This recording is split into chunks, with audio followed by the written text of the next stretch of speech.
with open borders, millions of people coming into our country, because we're going to be spending a lot of money on shipbuilding. We're way, way, way behind. Every day you read in the papers about more and more fraud that's discovered. He's the fraud. He's a disgrace. We give Harvard $8 billion. And we're holding back Columbia. We're holding back a lot of the schools because they were woke. As you've consistently identified, restoring our maritime dominance as a nation is very important. From shipbuilding to having a merchant marine that's capable of supporting American military efforts, really up and down the line, restoring maritime dominance has been a priority of this administration. This executive order, which was prepared primarily by your National Security Council staff and National Security Advisor Waltz, has a number of very significant policy steps, all aimed at restoring American maritime dominance and ensuring that we have the shipbuilding capacity and ability to compete globally, both militarily and in the civilian space as well. And that could be a good one for Michigan, too, because we're going to be spending a lot of money on shipbuilding. We're way, way, way behind. We used to build a ship a day, and now we don't do a ship a year practically, and we have the capacity to do it. So we'll talk to you about that. Okay, Matt? Think about that. That's a natural.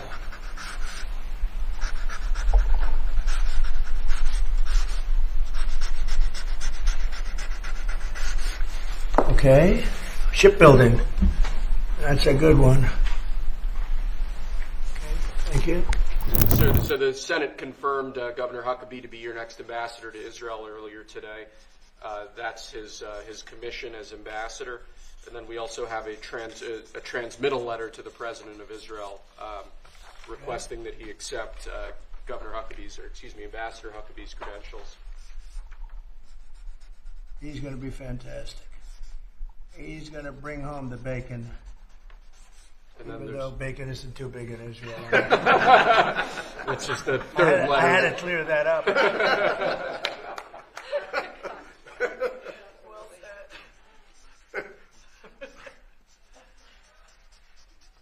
Okay. Thank you, sir. Congratulations to Mike Huckabee. Next up, sir, we have a series of executive orders and a memorandum all relating to deregulation, which has obviously been a major priority of your administration. The first of these is an executive order. The Biden administration launched what you've called a war on showers. They had certain regulations that basically killed the water pressure of showers and other water appliances. You can say it. Go ahead. What are the appliances? I mean, it's everything, sir. It's dishwashers, toilets, sinks. But the shower heads are a huge deal. There's no water. You don't get water. It's ridiculous. So with this executive order, we're effectively going to be reversing that set of regulations to ensure that Americans have choice in the consumer market. If they want a low-flow shower head, they can buy one. If they want a real-deal shower head, they should have the ability to get one. You buy a new house, you pay a lot of money, and the developers, you're not allowed to do anything more. They put restrictors on. They used to have a restrictor where you could take it out, but now they weld it in. And you take a shower or wash your hands, whatever you do, including dishwashers where no water comes out. But you wash your hands, and in my case, I like to take a nice shower to take care of my beautiful hair. And I have to stand under the shower for 15 minutes till it gets wet. It comes out drip, drip, drip. It's ridiculous. And what you do is you end up washing your hands 5 times longer. So it's the same water. And we're going to open it up so that people can live, and we're going to hopefully have Congress approve it so it's memorialized. We're going to try and get all of these things, including straws, little thing like straws. We did straws a month ago where the paper straws were melting. They were dissolving. They weren't working well. And we went back to the plastic straws. We're going to get Congress to memorialize just about everything we've done here because most of it's common sense. But the water is horrible. When you go into anytime you see a new faucet, you know it's going to be a long wash of the hands. And so we're changing it. It's a big deal. I did it in the first administration. Biden came in his first week, and he had no idea what he was doing, but somebody told him to do it. In his first week, he put the restrictions on all the bathroom utilities. Even in areas that have so much water, they don't know what to do with it. You see those areas all the time with the flooding. So we're doing that, and we're going to get all of the things that you've seen. I think we set a record. We're up to almost 250 500 amendments. Nobody's ever done that many. We're going to get them approved by Congress, so they're memorialized. And we look forward to doing that. It's very important. And Congress is going to start working on it as soon as we get the big, beautiful deal done. The big, beautiful deal is important. The biggest tax cuts in the history of our country, that's important.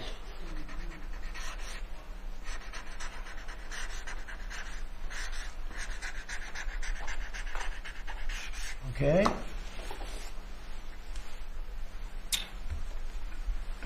Okay, is that okay? Good. It's a 10. Take a good shower. We rate the signatures. That was a 10. That's why.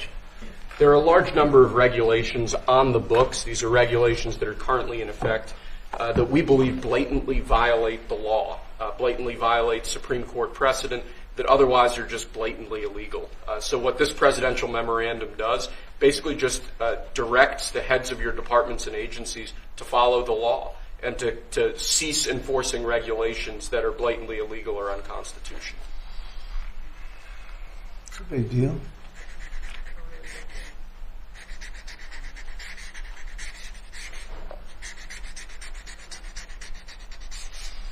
It's really very important that we get these memorialized Yes, sir. in Congress. Very important for the long haul, right? Yes, sir. This is another executive order relating to deregulation, sir. There are a lot of regulations on the books that either promote monopoly directly or prevent new market entrants from entering into a given market. The net effect of that is very negative for consumers. So what this executive order is going to do is direct your departments and agencies to work with the FTC, with the Attorney General, with the Department of Justice, to ensure that the regulations we have on the books don't function as anti-competitive barriers to new market entrants. The net effect of all of that is going to hopefully be market forces that redound to the benefit of consumers and ordinary Americans as opposed to monopolistic businesses. I said yesterday he was a great, great student at Harvard before it went bad. It's gone really bad. Now they're teaching their students mathematics, basic mathematics. Can you believe it? So what does that mean? They're allowing people in that can't add 2 and 2? What's going on at Harvard? I went to law school there, sir, and it was pretty liberal when I was there, but it's gone way off the deep end in recent years. I don't know if you read that. They're teaching them basic mathematics, people that got accepted to Harvard. How come they got accepted if they don't have mathematics? And we're holding back $8 billion. Can we believe? We give Harvard $8 billion. And we're holding back Columbia. We're holding back a lot of the schools because they were woke. And they've hurt a lot of people. Okay? Thank you. Thank you. The next presidential memorandum we have for you relates to Miles Taylor. You may recall that Miles Taylor served in the Department of Homeland Security during your previous administration. In his capacity with the Department of Homeland Security, he leaked classified information. He wrote a book under the pseudonym Anonymous, making outrageous claims both about your administration and about others in it. What this presidential memorandum is going to do, one, it's going to strip any active clearance that he has in light of his past activities involving classified information. It's also going to order the Department of Justice to investigate his activities to see what else might come up in that context, given his egregious behavior during your previous administration. And I had no idea who this guy was. I had no idea. I saw him on CNN, or one of them, I guess CNN, a lot. He'd be on all the time saying that the president is the president. I had no idea. It's like, in this office you have a lot of young people, and they're here. I'll see him for 2 minutes, and I assume he was in the office, but I barely remember him. It was somebody that went out and wrote a book and said all sorts of terrible things that were all lies. It was this gentleman or that gentleman, like I dealt with him all the time. I had no idea who this guy. I said, who the hell is Miles Taylor? And he made a living on going on CNN talking about the president. And I think these are lies, bad things. And I think it's like a traitor. It's like spying. He walks into the office. He's supposed to be sitting here. A lot of people, I'll be here and there'll be there'll be 20 people standing in the room. There'll be oftentimes young people in the office. I assume he was one of them at least.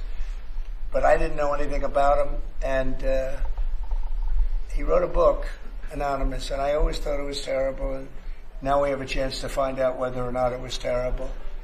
But it was a work of fiction. Got a lot of publicity. Got himself a nice job with CNN or one of them. And I think we have to do something about it. You can't have that happen. If that happens to other presidents, it wouldn't be sustainable for other presidents. I seem to be able to sustain, but if that happened to other presidents, I mean, it's just unfair. And if it was a Democrat president, I'd say that's a terrible thing. A thing like that can happen. That's a terrible thing. And it's time to find out whether or not somebody can do that. Can they write a book? And because they happen to be one of a lot of people in a room, and they go out and write a book, and worse than that, call it anonymous, like it's a big deal. And everybody's saying, who is it, who is it, who is it? Then it was found out who he was a long time later, and he got a lot of publicity off that one. He's like a promoter.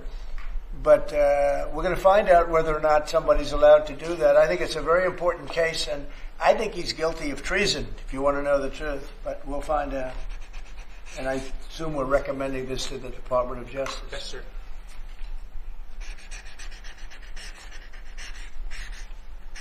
Christopher Krebs, the former head of CISA. This is a man who weaponized his position against free speech in the election context, in the context of COVID-19, a presidential memorandum to the one you just signed, assurances he might have, and further instructs your Department of Justice, other aspects of your government, to investigate some of the malign acts that he participated in while he was still head of CISA. This is another one. I don't know that I met him. I'm sure I met him, but I didn't know him. And he came out right after the election, which was a rigged election, a badly rigged election. We did phenomenally in that election. Look what happened to our country because of it. Open borders, millions of people coming into our country. Russia and Ukraine, that would have never happened. October 7th would have never happened. Afghanistan, the way that they withdrew with 13 dead, but so many killed, actually. I mean, so many killed outside of the 13 soldiers, hundreds of people killed. And maybe, I don't know, never mentioned, but I mentioned it, 42 or 43 people so badly injured, the legs, the arms, blown off, the face. And this is all because of an incompetent group of people that preceded us, and that would have never happened.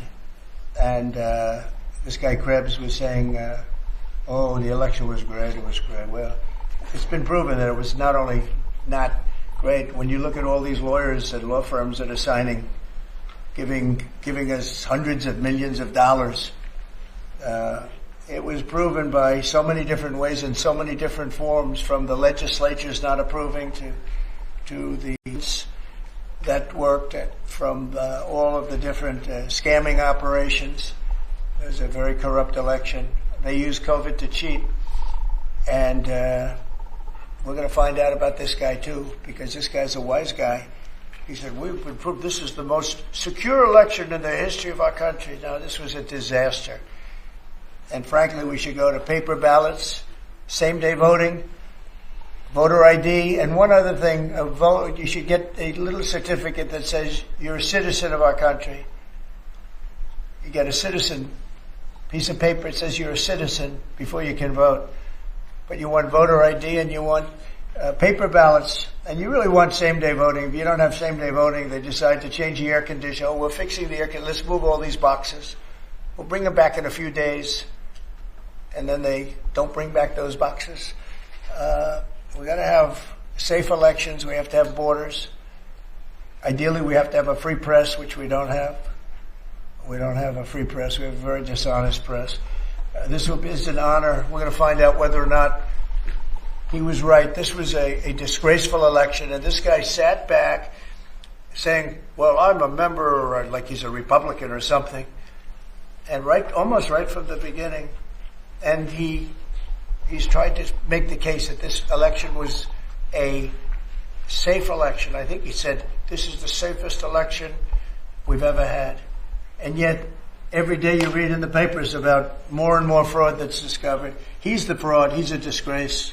So we'll find out whether or not it was a safe election. And if it wasn't, he's got a big price to pay.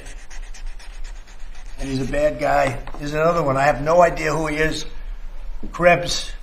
I have no idea who he is. I'm sure he was in the room at some point, just like you're all in the room, but I have no idea who he was, so thank you very much. Those last two are very important, I think, for the country. Subscribe to Oneindia channel and never miss an update.